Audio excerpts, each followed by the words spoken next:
Have you ever wondered how to propagate plants from cuttings to division?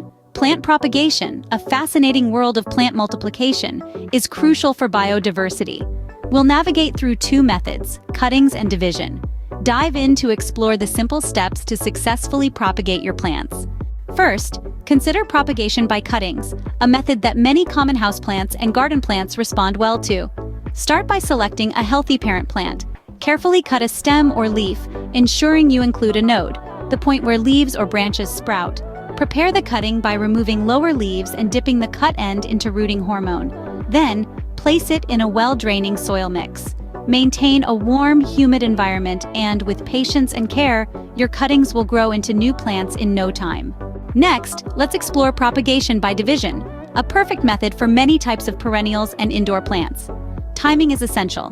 Most plants prefer division in spring or fall. Carefully separate the plant into 2 or more parts, ensuring each section has roots and shoots. Then, replant the divisions promptly.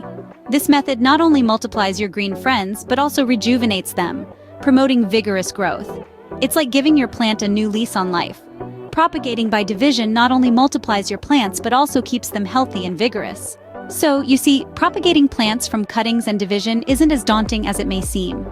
We've walked through the basics of these two popular methods, highlighting the importance of selecting the right approach depending on the plant you're working with. For cuttings, remember the significance of choosing a healthy parent plant, making a clean cut, and providing the right conditions for rooting. As for division, the key lies in timing, separating the plant carefully, and ensuring each section has adequate roots. Both methods require you to be meticulous and focused. Remember, patience is key in the world of plant propagation. Don't forget to like this video and subscribe to our channel for more gardening tips and tricks. Happy propagating!